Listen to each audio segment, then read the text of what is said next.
제가 한 가지 여쭤보겠습니다. 여러분들은 자신이 얼마나 인기 있는 사람이라고 생각을 하시나요? 내가 얼마나 인기가 있다고 생각하십니까? 사람들에게. 인기가 하나도 없나요? 나를 좋아해주는 사람은 있지만 인기라고 하는 것은 좀 다른 측면의 이야기이죠. 내가 얼마나 인기가 있는지에 대해서 객관적인 지표를 조금 생각을 해본다면 아마 많은 사람들은 SNS나 아니면은 뭐 페이스북, 인스타그램과 같은 것들을 떠올릴 수가 있을 겁니다. 내가 얼마나 인기가 많은지 거기에다 사진을 하나 올려보면 안다라는 거예요. 거기에다가 사진을 올리면 좋아하는 사람들은 그걸 막 누르겠죠. 좋아요를. 그리고 나를 좋아하는 사람들이 얼마나 많은지 그것을 보고 나는 만족감을 느낄 수가 있을 것입니다. 인스타나 페이스북 같은 SNS를 보게 되면은 많은 팔로워들을 거느린 사람들이 있습니다. 이런 사람들이 팔로워들이 많은 사람들이 자신의 계정을 통해서 어딘가에 놀러 간 사진을 올리거나 아니면 식당 가서 밥 먹는 사진 아니면은 그냥 글을 올리거나 하면은 사람들은 거기에 대해서 뜨거운 반응을 보이게 되죠. 그것을 우리는 인플루언서라고 이야기를 합니다. 그렇게 영향력을 SNS 상에서 가지고 있는 사람들을 인플루언서라고 이야기를 합니다. 사람들은 그들이 올린 사진과 글의 장소를 찾아가기도 하고 그들이 하는 말과 행동을 통해서 즐거움을 느끼기도 합니다. 그런데 이렇게 유명한 사람들이 처음부터 유명했을까요? 그렇지는 않다라는 것이죠. 아무리 유명한 연예인이라고 하더라도 그가 무명 시절은 분명히 가지고 있었습니다. 유재석이라고 하는 유명한 연예인, 지금 한창 계속 잘 나가고 있는 유명한 연예인인데 그런 유재석도 나름대로의 긴 무명 생활을 가지고 있었던 것을 우리는 알고 있습니다. 기회가 왔을 때 그리고 그 기회가 왔을 때 기회를 잡고 잘 활용하는 사람에 따라서 그 사람이 인기 스타로 떠오를 수가 있고 아니면 계속 무명으로 남아있을 수가 있고 그렇다라는 이야기이죠. 그렇기 때문에 많은 연예인들이 영상 매체에 출연해서 아니면 자신의 SNS를 통해서 사람들에게 자신의 인지도를 높이고자 하며 대중에게 좋은 이미지를 가지게 만들기 위해서 끊임없이 자신을 아름답게 보이고자 노력합니다. 그리고 우리가 이러한 연예인들을 좋아하며 그들에게 환호성을 지르고 그들을 따라 여러 가지 일들을 행하는 이유, 그 이유는 무엇일까요? 나는 왜 한 연예인을 좋아하고 있습니까? 내가 좋아하는 연예인이 있다고 한다면, 가수가 있다고 한다면, 개그맨이 있다고 한다면 나는 왜 그들을 좋아하고 있을까요? 그것은 내가 이러한 연예인들을 바라보는 가운데 내가 그들 가운데 무엇인가를 발견했기 때문에 우리는 그 사람들을 좋아한다라는 이야기입니다. 내가 원하는 것을 그들이 채워줄 수 있을 때 우리는 그 사람을 좋아한다라는 이야기예요. 그 연예인이 보여주는 연기나 감동적인 노래나 말이나 행동이나 노래가 나에게 호감으로 다가왔을 수도 있습니다. 어떤 사람들은 그 사람이 잘생겼기 때문에 좋아한다라고 이야기할 수도 있어요. 나에게 없는 것을 가지고 있기 때문에 좋아할 수도 있고 내가 가지고 있지 않은 것을 가지고 있기 때문에 아니면 내가 가지고 있는 것을 그도 가지고 있기 때문에 좋아할 수도 있습니다. 한 사람을 두고서 우리가 그 사람을 좋아하는 이유는 모두가 동일하지는 않습니다. 나라고 하는 존재를 사람들이 좋아한다라고 할 때, 나라고 하는 사람들을 사람들이 좋아하고 인정해 준다라고 할 때 모든 사람들이 나의 같은 면을 바라보면서 좋아하지는 않는다라는 이야기이죠. 나의 성격을 좋아하는 사람들도 있고 나의 외모를 좋아하는 사람들도 있고 내가 가진 재물을 좋아하는 사람들도 있고 내가 가진 다른 여러 가지 재능을 좋아하는 사람들도 분명히 있을 겁니다. 그런 것들을 통틀어서 우리는 저 사람이 나를 좋아하는구나 라고 생각을 한다는 이야기이죠. 이것은 반대로 이야기하면 우리가 그 사람이 원하는 것을 충족시켜 주었을 때 그 사람은 나를 좋아하게 된다는 이야기입니다. 내가 연예인을 좋아하는 이유도 그 연예인이 나한테 무엇인가를 충족시켜 주었기 때문이고 내가 다른 사람들이 나를 좋아하는 이유도 어떻게 보면은 그 사람들이 원하는 것을 내가 충족시켜 주었기 때문에 우리는 서로가 서로를 좋아한다라고 이야기할 수도 있다라는 이야기이죠. 오늘 본문을 바라보게 되면 우리는 익숙한 사건 한 가지를 마주하게 됩니다. 그 사건의 서론만 보게 되면 우리가 잘 알지는 못하겠지만 오늘 요한복음 6장 1절부터 시작되는 내용은 우리가 매우 익숙하게 잘 알고 있는 오병이어의 사건에 대한 서두에 해당합니다. 오병이어 사건이 처음 시작하는 내용이라는 이야기이죠. 주님을 보기 위해 몰려든 무리들, 그 무리들에게 주님께서는 보리떡 5개와 물고기 2마리로 배부르게 먹이십니다. 교회학교 시절에 한 번쯤은 들어보았을 법한 내용이고 다양한 설교에서 예화로도 등장하기도 하는 그러한 말씀입니다. 오병이어의 기적은 믿음을 가지고 주님을 따르는 이들에게 있어서 놀라운 능력의 말씀이며 감동을 주는 말씀입니다. 그리고 오늘 주님께서는 오병이어의 사건 가운데 제자인 빌립에게 오늘 본문의 5절과 같이 묻고 계십니다. 예수께서 눈을 들어 큰 무리가 자기에게로 오는 것을 보시고 빌립에게 이르시되 우리가 어디서 떡을 사서 이 사람들을 먹이겠느냐라는 말씀이 있죠. 주님께서는 어째서 빌립에게 이러한 말씀을 하고 계시는 걸까요? 우리는 오병이어의 사건을 바라보며 물고기 2마리와 보리떡 5개로 5,000명이나 넘는 사람들을 먹인 결과를 바라볼 때가 많이 있습니다. 아니면 그 안에서 주님께서 하시는 그 말씀 가운데 내가 보리떡 5개와 물고기 2마리 그것을 통해서 주님께 가져갔을 때 주님께서는 큰일을 행하신다라는 믿음을 바라볼 수도 있다라는 이야기입니다. 하지만 주님께서 보리떡 5개와 물고기 2마리를 바라보기 이전에 우리는 주님께서 하신 말씀을 한번 생각해 보아야만 할 것입니다. 우리가 어디서 떡을 사서 이 사람들에게 먹이겠느냐라는 말씀인 것이죠. 이것은 보리떡과 물고기가 올 것을 염두에 두고 주님께서 하신 말씀은 아닐 겁니다. 주님께서는 보리떡과 물고기가 이미 올 것이기 때문에 나는 이것을 통해서 일을 하겠다라고 생각을 하고 계셨다기보다는 빌립에게 말씀을 하실 때 이미 그 계획하신 바가 따로 있음에도 불구하고 빌립이 무엇인가를 깨닫게 하기 위해서 그 질문을 하셨다라는 이야기이죠. 주님께서는 보리떡과 물고기가 꼭 필요하셨을까요? 라는 질문에 대해서 우리가 생각을 해본다면 주님께서는 보리떡과 물고기가 없으셔도 사람들을 먹이실 수 있는 능력을 가지고 계셨을 것입니다. 왜냐하면 주님께서는 단지 보리떡과 물고기가 있기 때문에 역사하는 분은 아니라는 이야기라는 것이죠. 때로 우리는 주님의 말씀을 바라보며 내가 가진 보리떡과 물고기를 주님께 드릴 때 그것을 통해서 주님께서는 큰 일을 행하신다라고 생각할 때가 많이 있지만 그렇게 상상을 하지만 주님께서 바라보고 계시는 것은 보리떡과 물고기가 아니라 이미 자신이 이루실 그 일에 대해서 우리가 어떻게 반응을 하느냐를 바라보고 계신다라는 이야기입니다. 주님께서 바라보고 계시는 것은 내가 가지고 있는 보리떡과 물고기가 아니라 내가 얼마나 주님 앞에서 준비가 되어 있는 사람인지를 바라보고 계신다라는 것을 우리는 기억해야 한다는 것이죠.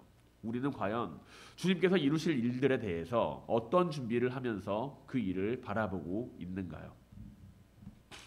나는 주님께서 하시는 그 말씀 가운데 나는 무엇을 찾으며 무엇을 발견하는 사람이 되어야 하겠습니까? 우선 우리가 주님의 일을 함께 한다라고 한다면 내가 주님의 일을 함께 감당해 나가는 주님의 제자라고 한다면 나는 주님께 질문을 받는 사람이 되어야 합니다. 나는 주님께 질문을 받는 사람, 내가 주님께 질문을 하는 사람이기도 하지만 또한 주님께 나는 질문을 받는 사람이 되어야 한다라는 이야기이죠. 주님께서는 우리에게 언제나 질문을 하고 계십니다. 그리고 그것을 바라보며 함께 일하고 계십니다. 막무가내로 주님께서는 자신의 일을 막 주구장창 끌고 나가시는 분은 아니라는 거죠. 분명히 주님께서는 계획하신 일이 있음에도 불구하고 분명 주님께서는 자신이 계획하고 일할 계획을 가지고 계심에도 불구하고 빌립에게 우리가 어떻게 이 사람들을 먹여야 하겠느냐라고 물어보시는 것처럼 주님께서는 자신이 하시고자 하는 그 일을 통해서 일을 하는 것은 일을 하고는 계시지만 그 일을 막무가내로 끌고 나가시는 분이 아니라 우리에게 늘 질문을 하면서 그 일을 함께 이루어 가시는 분이라는 이야기입니다. 주님께서는 우리에게 질문을 하시고 그것에 대한 대답을 기다리고 계십니다. 우리와 함께 동행하시며 삶의 역사하는 분이라고 내가 주님을 고백한다면 나는 주님과 어떤 모습으로 동행을 하고 있나요? 내가 주님과 함께 동행하면서 오직 주님만을 바라보면서 따라가겠습니다 라고 이야기를 하면서 우리는 질문을 받는 것에 대해서는 생각하지를 않을 때가 많이 있습니다. 나는 그냥 믿음을 가지고서 주님을 따라가면 돼. 나는 그냥 믿음을 가지고서 주님만 믿고 따라가면 돼. 라는 식으로 생각을 하게 된다는 것이죠. 하지만 주님께서는 무조건 독불장군으로 모든 일을 독불장군으로 밀고 나가시는 분이 아니라 늘 그 계획하심 안에서 우리를 향하여 어떤 질문을 던지시고 계신다라는 이야기입니다. 그리고 그것에 대해서 올바른 대답을 가지게 되기를 원하시는 분이 바로 주님이시라는 이야기이죠. 주님을 따라 나서는 무리들은 모두가 자신이 원해서 따라 나선 이들이었습니다. 주님께서 그 갈릴리 바다를 건너가실 때 수많은 무리들이 주님을 따라왔습니다. 그들은 주님께서 나를 따라와라 라고 했기 때문에 따라온 무리들이 아니라 주님께서 하시는 일을 보고서 그들은 주님을 따라갔다라는 이야기죠.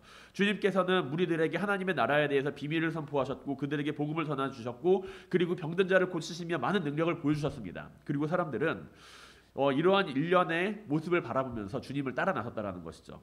하지만 주님께서는 이러한 일들을 통해서 자신의 세력을 만들고자 하지는 않으셨습니다.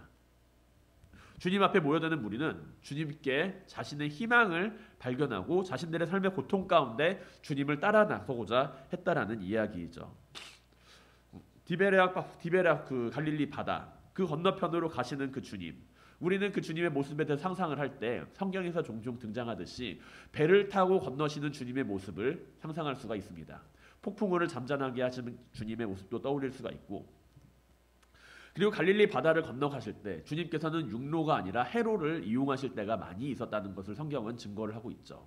그 이유로서 한 가지는 주님의 제자들 가운데 갈릴리 바다 출신들의 그 어부들이 많이 있었던 것도 한 몫을 했을 것입니다.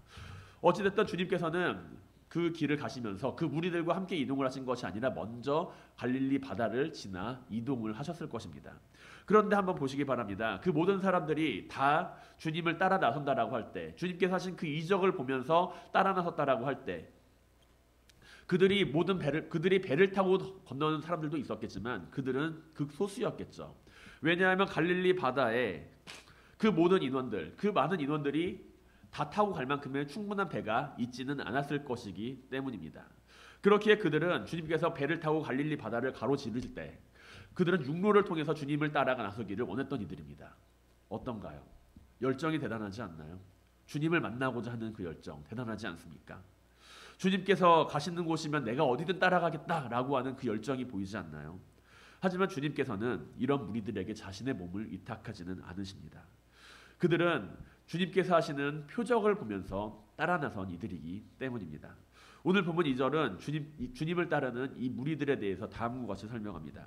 큰 무리가 따르니 이는 병자들에게 행하시는 표적을 보았음이러라 라고 말이죠.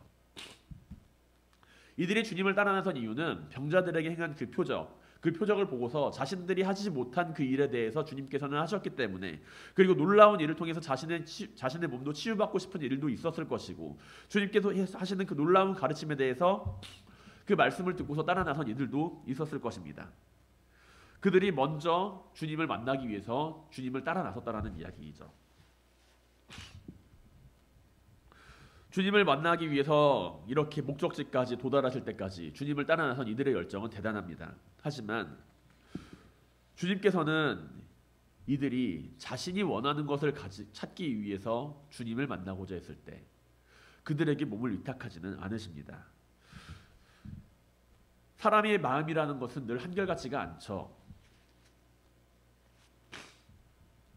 자신이 원하는 것을 이루면 자신이 원하는 것을 채우게 되면 더 이상 상대방이 그것을 주지 못한다라고 이야기를 한다면 이내 뜨거웠던 마음도 식어지기에 마련입니다. 아무리 사랑하는 사람이라고 하더라도 내가 아무리 상대방을 사랑한다라고 하더라도 그 사랑하는 마음이 처음과 같이 불같이 타오르는 마음은 일시적이라는 이야기이죠. 특히 대중의 인기를 먹고 살아가는 직업일수록 사람들은 그를 쉽게 외면하기도 합니다. 한때 대한민국의 온 군대를 떠들썩하게 만들었던 걸그룹들이 많이 있습니다. 소녀시대, 걸스데이, AUA, EXID라고 하는 대한민국의 K-팝을 대표했던 걸그룹입니다. 이야기를 하면 한 번쯤은 다 보셨을 법한 이야기도 있을 것이고 그곳에 등장했던 사람들에 대한 이야기를 한다면은 이 사람이 이렇게 유명한 사람이었구나라고 다들 인정할 만한 그 유명한 그룹들이라는 것이죠. 그러나 이 가운데 지금까지 군인들에게 사랑을 받고 있는 걸그룹은 과연 몇 명이나 될까요? 군대에 있을 때는 그렇게 그 걸그룹을 보기 위해서 쫓아다니고 TV에서 그 사람들만 나오면 채널을 돌리지 않고 고정을 했었는데 시대가 바뀌고 사람들이 바뀌게 되면서 사람들이 원하는 스타일과 유행이 바뀌게 될 때마다 사람들은 자신이 좋아하는 것을 바꾸면서 살아갑니다. 내가 그토록 좋아했던 사람이었지만 이제 채널을 돌려서 다른 사람을 찾게 된다라는 이야기이죠. 인기를 끌어서 사람들의 사랑을 받았던 이들도 시간이 흐르면 그 열기가 점차 식어져 가는 것을 마주해야 할 수밖에 없습니다. 사람들은 자신이 원하는 것을 찾습니다. 내가 원하는 것을 줄 수 있는 사람을 찾습니다. 내가 원하는 것을 줄 수 있고 나의 공허한 마음을 채울 수 있는 사람들을 찾아 나섭니다. 그러나 이것은 반대로 말하면 내가 원하는 것을 채우게 되었을 때, 내가 원하는 것이 바뀌게 되었을 때 우리는 그 사람을 떠날 수도 있다라는 이야기와도 같다라는 것입니다. 우리는 때로 많은 삶의 가운데 있어서 나의 삶의 위로와 나의 삶의 희망을 주는 분을 주님으로 생각을 합니다. 나에게 위로를 주고 나에게 희망을 주는 주님. 맞는 말이죠. 나에게 위로를 주고 희망을 주고 나에게 놀라운 일을 행하시는 주님. 맞는 말입니다. 주님께서 놀라운 일을 행하십니다. 하지만 그것에 대해서 내가 원하는 방식으로 일을 하거나 내가 원하는 것을 채워주시기보다는 주님이 원하시는 것, 주님이 하고자 하시는 것, 그리고 우리가 원하는 희망과 위로가 아니라 주님께서 이루시는 희망과 위로를 바라보게 하시는 분이 주님이라는 것이죠. 우리는 이 사실을 반드시 생각을 하고 있어야 합니다. 내가 원하는 것을 채워주시는 분이 주님이 아니고 나에게 내가 원하는 희망을 채워주시는 분이 주님이 아니라 주님께서 주시는 희망을 내가 바라볼 때, 주님께서 주시는 위로함을 내가 바라볼 때 그 안에서 내가 희망을 찾고 위로함을 얻을 수가 있다라는 이야기라는 것입니다. 주님을 찾아온 무리들, 그들은 주님께 무엇을 찾고 있었나요?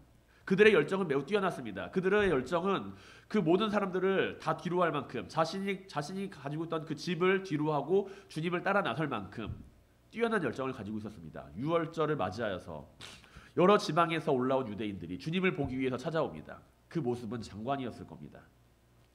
하지만 그들이 그렇게 뛰어난 열정을 가지고서 주님을 찾아온다 하더라도 우리는 그들의 열정을 믿음이라고 이야기를 하지 않습니다. 왜냐하면 그들은 주님을 바라보면서 믿음을 가지고 따르는 것이 아니라 자신이 원하는 것을 채우기 위해서 주님을 따르고 있기 때문입니다. 주님께서는 우리가 원하는 것을 주시기보다 주님께서 원하는 것을 주시는 분입니다. 우리가 원하는 희망과 위로를 주기를 원하시는 분이 아니라 주님께서 이루시는 희망과 위로를 바라보기를 원하시는 분입니다. 주님을 찾아온 무리들은 주님께서 자신이 원하는 것을 채워주기를 바라지만 주님은 그들이 원하는 정답을 보여주지는 않습니다. 주님께서는 주님께서는 광야에서 헤매던 이스라엘 백성들처럼 하늘에서 내려오는 만나와 메추라기를 그들이 거저 얻을 수 있도록 하지 않으셨습니다. 오히려 자신의 제자에게 우리가 어떻게 이 사람을 먹일 수 있겠느냐라고 질문하고 계십니다. 질문에 대한 대답을 생각하기에 앞서서 질문에 대한 대답을 빌립이 하는 것을 생각하기에 앞서서 우리는 주님께서 자신의 곁에 선 제자들에게 질문하고 계시다라는 것을 바라보아야만 합니다. 무리들은 주님께 질문을 받지 않습니다. 그들은 주님께서 하는 말에 대해서 듣고는 있지만 주님께서는 그들에게 질문을 하고 있지 않습니다. 그들이 자기의 필요와 요구를 채우기를 원하기 때문에 그들에게 주님께서는 질문을 하지 않습니다. 하지만 주님께서는 자신의 제자들, 자신과 함께 일을 하고 사역을 하는 그 제자들에게 있어서 자신의 길을 따라간다라고 이야기하는 그 제자들에게 있어서 그들에게 질문을 하십니다. 우리가 어떻게 이 사람들을 먹일 수 있겠느냐라는 것이죠. 질문에 대한 대답을 생각하기에 앞서서 주님의 곁에 선 제자들은 주님께서 하시는 일에 대해서 그냥 바라만 보는 것이 아니라 질문을 받고 주님께 질문하며 그에 답하는 삶을 살아간다는 것을 우리는 깨달아야만 합니다. 사랑하는 성도 여러분, 주님께서 하시는 일을 바라보며 자신의 필요를 채우기 위해 주님을 따르는 것이 아니라 주님께 질문을 받으며 주님의 길을 따라 나서는 사람들이 되시길 바랍니다. 주님 앞에 모여든 무리들은 자신의 필요를 채워줄 주님만을 찾지만 주님과 함께하는 사람은 주님께 질문을 받고 대답을 할 수 있는 사람이 되어야만 한다는 이야기입니다. 우리는 늘 정답에 목마른 삶을 살아갑니다. 나에게 정답을 주는 사람을 찾기를 원합니다. 왜냐하면 나에게 정답을 주는 사람을 따라 살아가면 그 삶은 너무나도 편할 것처럼 여겨지기 때문이죠. 너 이렇게 하면 돼. 너 이렇게 하면 돼. 이렇게 명령받고 그 말에 따라서 순종함으로 말미암아 우리의 삶이 구원이 얻어지는 것을 원합니다. 마치 군대와 같은 삶의 모습에서 가지게 되는 믿음의 모습이죠. 군대에서는 다른 것은 필요하지 않습니다. 그저 상관의 명령에 복종하고 따르기만 하면 됩니다. 하지만 믿음이 그런 것인가요? 믿음이 그냥 복종하고 따르는 것이 믿음인가요? 주님께서 내 삶의 정답이라고 말을 하면서도 왜 정답인지에 대한 의문점을 가지고 살아가지 않는다라고 한다면 우리는 주님을 향해 모여드는 무리들과 다를 바가 없다라는 이야기입니다. 그들은 주님을 향하여서 자신의 병고침을 위하여 그 병고침을 얻기 위하여 따라 나섰지만 우리는 주님께서 그냥 내 삶의 정답이니까 라는 그 막연한 믿음을 가지고서 주님을 따라 나선다라는 이야기죠. 왜 주님이 내 삶의 정답인지에 대한 의문점을 가지지 않은 채 단지 누군가가 주님께서는 정답이야 라고 이야기했기 때문에 주님을 따르고 있다라고 한다면 우리는 주님께서 하시는 그 질문을 들을 수가 없습니다. 내가 주님을 따라 나서는 가운데 그냥 주님께서는 정답이야 라고 이야기를 생각을 한다면 우리는 주님께서 하시는 그 질문을 들을 수가 없다라는 이야기이죠. 그렇다면 둘 중에 하나일 겁니다. 내가 정말로 주님을 믿고 있거나 아니면 내가 주님을 믿는 가운데 그냥 눈과 귀를 다 막고서 그냥 주님만 믿고 있거나 둘 중에 하나겠죠. 주님께서는 때로 우리에게 질문을 하십니다. 이렇게 하는 것이 좋으냐 아니면 다르게 하는 것이 옳다고 생각하느냐. 이 사람들을 도우려고 하는데 어떻게 돕는 것이 좋겠느냐. 우리는 주님께서 하실 일 앞에서 주님을 향하여서 보리떡 5개와 물고기 2마리만 드리는 것만을 생각하고 있을 때 주님께서는 우리에게 질문을 하고 계신다는 것이죠. 어떻게 하는 것이 좋겠느냐라고요. 내가 지금 이 사람들을 먹이려고 하는데 어떻게 하면 좋겠느냐라고 질문을 하고 계실 때 우리는 그 가운데 과연 어떠한 대답을 가지고 있습니까? 틀에 박힌 대답으로 주님 나에게 보리떡 5개와 물고기 2마리가 있습니다. 이것을 가져다가 쓰세요. 라고 이야기를 하시겠습니까? 아니면 주님께서 원하시는 그 질문에 대한 대답을 가지고 살아가십니까? 주님은 어떻게 하는 것이 좋겠느냐라고 먼저 물으시는 분입니다. 우리의 삶에 늘 주님과 함께 하시는 우리의 삶에 늘 주님께서 하시는 그 질문이 존재할 수 있기를 바랍니다.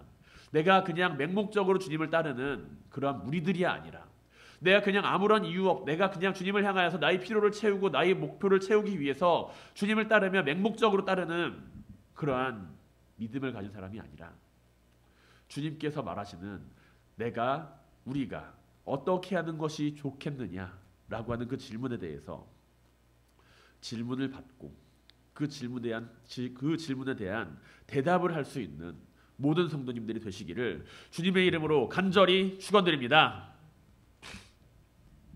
주님의 질문에 대해서 어떻게 하는 것이 좋겠느냐라고 하는 빌립을 향한 이 질문에 대해서 성경은 이것이 주님께서 빌립을 시험하기 위함이다라고 그 코멘트를 달고 있습니다. 주님께서는 빌립을 향하여서 무엇을 시험하고 계시는 걸까요? 주님께서는 이 질문을 통해서 무엇을 어떻게 하는 것이 좋겠느냐라고 하는 질문을 통해서 빌립의 무엇을 테스트하기를 원하시는 것입니까?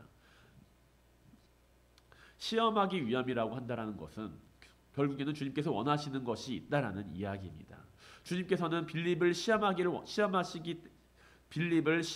위해서 이 질문을 했다라고 하는 이야기는 주님께서는 빌립이 원하시는 대답을 하기를 바라고 계신다라는 이야기와도 같습니다. 그리고 이 질문은 빌립이 주님을 마주하면서 무엇을 바라보고 있는가라는 질문으로도 함께 연결해서 생각을 해볼 수가 있을 것입니다. 질문에는 질문자가 원하는 대답이 존재하기 마련입니다. 주님은 우리에게 질문을 하실 때 그 대답을 반드시 가지고 계시는 분입니다. 내가 어떠한 질문에 대한 대답을 하게 되었을 때 주님께서는 그 질문에 대한 대답을 듣고서 그 질문에 대한 대답에 대해서 이야기를 하실 것입니다. 그것이 옳다 그르다가 아니라 내가 어떠한 마음으로 주님을 바라보고 있는가를 주님께서는 시험하신다라는 이야기라는 것이죠. 주님의 이러한 말씀에는 주님께서 원하신 대답이 있다. 이 사실을 놓고서 바라보게 되었을 때 우리는 빌립이 한 대답에 대해서 한번 생각을 해보야만 할 것입니다. 주님의 질문에 대한 빌립의 대답은 무척이나 현실적이죠.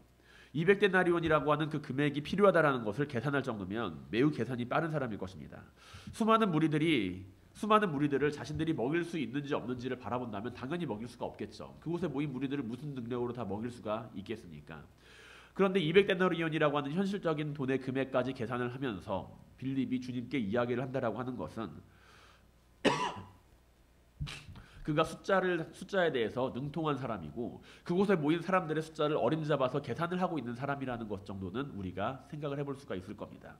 운동장에 사람들이 모여 있습니다. 운동장에 사람들이 모여 있는데 대략적으로 몇 명이나 모여 있을지 생각을 한다면 5천 명이 넘는 사람들이 모여 있다라고 하는 가정을 하고 그 사람들이 몇 명 정도 되는지 파악하는 것은 처음부터 그 사람들이 몇 명 정도 모이고 있다라는 것에 대해서 관심을 가지고 있는 사람만이 할 수가 있는 이야기라는 것이죠. 그냥 아무것도 생각하지 않는 사람에게 그런 질문을 하게 된다면 그냥 먹일 수가 없습니다 라는 대답을 하겠지만 빌립은 구체적으로 200데나리온이라고 하는 금액을 제시합니다. 빌립은 처음부터 이제 모여드는 그 무리들, 주님을 향해 모여드는 그 무리들에 대해서 이 인원수가 얼마 정도나 될 것인가라는 것을 미리 파악하고 있는 준비가 되어 있는 사람이라는 것이죠. 그리고 그 준비가 되어 있는 사람이 내린 결론은 200데나리온이라고 하는 금액이 필요하다. 그렇기 때문에 우리는 할 수가 없다라는 체계적이고 논리적인 말씀을 통해서 그렇게 논리적인 말을 통해서 주님에 대한 질문에 대해서 대답을 합니다. 다른 복음서에서는 이 말씀에 덧붙여서 이 사람들에 대해서 다른 지방, 다른 마을로 다 보내서 그곳에서 밥을 먹고 다시기 모이게 하는 것이 좋겠습니다. 라는 식으로 주님께 제안을 하고 있는 모습을 또한 발견할 수가 있습니다. 빌립을 비롯하여 제자들은 주님을 돕고자 했지만 그렇지만 주님께서 원하시는 것이 무엇인지에 대해서는 정확하게 파악하지는 못하고 있었습니다. 주님께서는 빌립을 향하여 우리가 어디서 떡을 사서 이 사람들을 먹이겠느냐라고 묻고 계시는 가운데 이들을 먹이고 싶은 마음을 가지고서 이들에게 말씀을 하고 계시지만 빌립은 현실적으로 불가능합니다 라고 이야기를 합니다. 그리고 이것을 바라보면 성경은 주님께서는 빌립을 시험하기 위해 이런 말씀을 하셨다라고 기록하고 있습니다. 빌립의 대답, 주님의 질문에 대한 빌립의 대답, 이 대답은 현실적이죠. 지극히 이성적입니다. 논리적입니다. 이 당시에 많은 사람들이 바라보았을 때 빌립보다 더 좋은 대답을 한 사람은 아마 없을 것입니다. 한 가지 일을 하기 위해서 필요한 자원을 미리 파악하고 그리고 그 능력이 되지 않는다라는 것에 대해서 무모합니다 라고 제안하는 것은 그 현상을 잘 파악하고 있는 사람만이 할 수 있는 일입니다. 그러나 우리가 자원을 파악하고 능력을 가늠하는 가운데 중요한 것을 바라보지 않고 있다라고 한다면 오늘 빌립과 같은 대답을 주님께 하게 될 것입니다. 할 수 없습니다. 능력 밖의 일입니다. 이런 대답을 주님께서는 원하실까요? 원하시지는 않는다라는 것이죠. 빌립은 자신에게 말씀하시는 이가 아닌 그 상황만을 바라보면서 결정을 내립니다. 우리도 많은 경우에 주님을 믿는다라고 이야기를 하면서 주어진 환경과 상황을 고려하면서 그 대답을 합니다.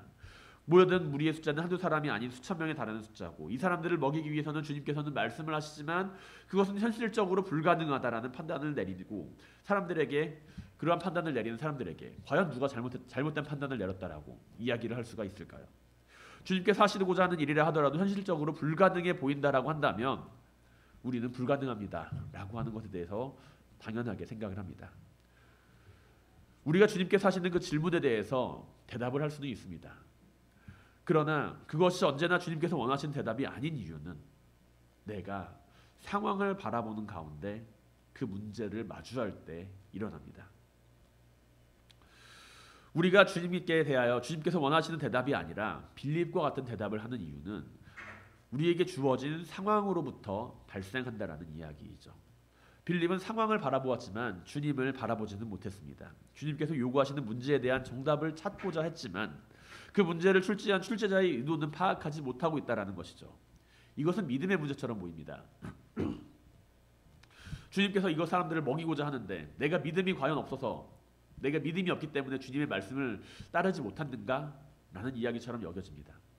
하지만 주님께서 우리에게 말씀을 하실 때 어떻게 하는 게 좋겠느냐라고 말씀을 하실 때 그 가운데 우리는 믿음을 요구하는 것처럼 주님의 모습을 파악을 하지만 그것은 믿음이라고 바라보기보다는 내가 주님께서 보고 있는 것을 함께 보고 있는가 주님의 마음을 내가 함께 가지고 있는가라는 것에 대한 질문이라고 보는 편이 더 좋을 것입니다. 주님께서는 빌립의 문제 앞에서 믿음이 없다라고 이야기를 하지는 않으십니다. 빌립의 모습을 바라보면서 믿음이 없다라고 이야기를 하지는 않으십니다. 빌립의 모습을 바라보면서 그 모습을 책망하지도 않으십니다.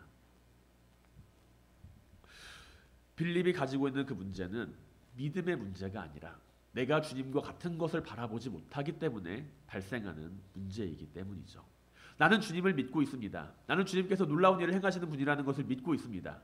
나는 주님께서 나를 구원해 주신 분이라는 것을 믿고 있습니다. 나는 주님께서 나를 위해 십자가에 달려 돌아가시고 부활하시고 승천하시고 이 세상을 심판하실 분이라는 것을 믿고 있습니다. 하지만 내가 주님을 믿고 있다라는 것이 내가 주님께서 보는 것을 똑같이 보고 있다라는 말과는 같지는 않다라는 이야기입니다. 주님께서 요구하시는 문제에 대해서 우리는 늘 정답을 찾습니다. 마치 빌립에게 주어지는 그 질문에 대한 정답을 찾듯이 우리는 주님께서 하시는 그 말씀에 대한 정답을 찾고자 합니다. 그리고 그 문제 앞에서 믿음을 요구하는 것처럼 보일 때 우리는 때로 너무 맹신적이거나 광신적인 모습으로 그것에 대한 대답을 찾고자 합니다. 그러나 오늘 주님께서 우리에게 그 문제 앞에서, 그 질문 앞에서 말씀하시는 것은 믿음에 대한 문제라기보다는 빌립에게 믿음이 없음을 이야기하신다라고 하기보다는 빌립은 지금 주님께서 원하시는 마음을 가지고 있지 않음을 우리는 바라보아야만 한다라는 것이죠. 주님을 찾아온 그 무리들은 주님을 그냥 막연하게 쫓아온 무리들입니다. 열정을 가지고 쫓아온 무리들입니다. 그러나 그럼에도 불구하고 주님께서는 그들을 먹이고자 하십니다. 주님께서는 아무런 책임을 지지 않으셔도 됩니다. 왜냐하면 그들은 자기 마음대로 주님을 따라왔기 때문에 먹을 것도 그들 나름대로 스스로 해결하게 하는 편이 더 좋기 때문이죠. 하지만 주님께서는 그러한 무리들을 바라보시면서 무리를 먹이고자 하십니다. 그리고 빌립에게 질문하시죠. 우리가 어떻게 이 무리를 먹여야 하겠느냐? 하지만 빌립은 주님께서 하시는 그 말씀에 대해서 불가능합니다. 우리에게는 돈이 없습니다. 우리는 할 수 없습니다. 라는 방식에 대한 대답을 이야기를 합니다. 이것은 분명히 주님께서 원하시는 대답은 아닐 것입니다. 주님께서는 이들을 긍휼히 여기시고 불쌍히 여기시기 때문에 먹이고자 하지만 빌립이 한 대답에 있어서는 그것은 현실적으로 우리에게 불가능합니다. 라는 그 대답을 요구하기 때문이죠. 주님께서는 이 말씀을 통하여서 우리에게 무엇을 말씀하고 계십니까? 내가 너희에게 어떻게 하는 것이 좋겠느냐라고 하는 말씀에 대해서 너는 내가 보는 것과 같은 것을 바라보고 있느냐라는 질문을 우리에게 던지고 계신다라는 이야기입니다. 그 시험에 대한 그 질문에 대한 시험은 믿음에 대한 시험이 아니라 내가 주님과 같은 것을 바라보고 있는 사람인지에 대한 시험이라는 것이죠. 만약에 빌립이 그들에 대해서 조금이라도 긍휼한 마음을 가지고 있고 그들에 대해서 주님께서 원하시는 마음을 가지고 있었다라고 한다면 200데나리온이 없습니다. 우리는 이들을 먹일 수가 없습니다. 라는 대답을 하는 것이 아니라 주님께서 원하시는 대답을 할 수가 있었을 것입니다. 주님께서 원하시는 대답은 어디서 떡을 가져와라, 떡을 사와라가 아니라 이 사람들을 긍휼히 여기는 마음에서 우러러 나오는 대답을 원하신다라는 것이죠. 우리는 우리가 마주하는 그 주님의 질문 앞에서 상황을 마주합니다. 질문은 언제나 내가 마주하는 상황을 함께 동반하기 때문이죠. 주님께서 원하시는 마음을 가지고 있는다라는 것은 그 상황 가운데 내가 내릴 수 있는 정답이 무엇인지를 가늠하게 합니다. 하지만 우리가 내리는 그 정답 앞에서 그 주님께서 내리시는 그 시험이라고 하는 그 질문 앞에서 많은 경우에 있어서 상황을 바라보게 됩니다. 이 상황에서는 그것이 옳지 않습니다, 주님. 이 상황에서는 그것을 할 수가 없습니다, 주님. 하지만 주님께서는 우리에게 믿음을 바라보게 하시기에 앞서서 내가 주님과 지금 같은 것을 바라보고 있는지를 알기를 원하십니다. 주님께서 가지고 있는 그 마음을 만약에 빌립이 함께 가지고 있었다고 한다면 빌립은 그들을 또한 긍휼히 여기고 사랑히 여기는 마음을 가지고 있었겠죠. 불가능합니다라는 것이 아니라 주님께서 방법을 알려주시면 찾겠습니다라는 이야기를 하거나 아니면은 이 사람들에게 있어서 먹을 것이 얼마나 있는지 한번 찾아보겠습니다 라는 대답을 하게 되는 것이 우선일 것입니다. 주님의 마음을 알았다라고 한다면요, 주님께서 가지시는 그 사랑과 긍휼의 마음을 알았다라고 한다면 부정적인 대답이 아니라 보다 긍정적인 대답을 이끌어낼 필요가 있었다라는 것이죠. 자원에는 물적 자원이 있고 영적 자원이 있다라고 전에 있던 갈릴리 교회 담임 목사님이 늘 이야기를 하셨습니다. 자원에는 우리가 가지고 있는 것이 물적 자원과 영적 자원이 있는데, 물적 자원은 우리가 잘 알다시피 내가 가지고 있는 물질, 내가 가지고 있는 능력, 아니면 내가 가지고 있는 여러 가지 자원들을 이야기합니다. 하지만 영적 자원이라는 것은 물적 자원이 아닙니다. 영적 자원이라는 것은 그 일을 위해 기도하는 이들이 얼마나 있는지, 그 일을 통해서 그 일을 이루기 위해서 주님 앞에 나아가서 주님의 마음으로 일하는 사람들이 과연 얼마나 있는지, 그 사람들을 우리는 영적 자원이라고 이야기를 합니다. 그리고 하나님의 일을 이루는 것은 물적 자원만으로 되는 일이 아니라 우리가 영적 자원을 함께 가지고 있을 때 그 일이 이루어진다라고 늘 말씀하셨던 것을 기억합니다. 우리는 늘 물적인 자원에만 민감하게 반응합니다. 내가 가지고 있는 것, 내가 가지고 있는 능력, 내가 가지고 있는 여러 가지 모습들에 대해서 민감하게 반응을 합니다.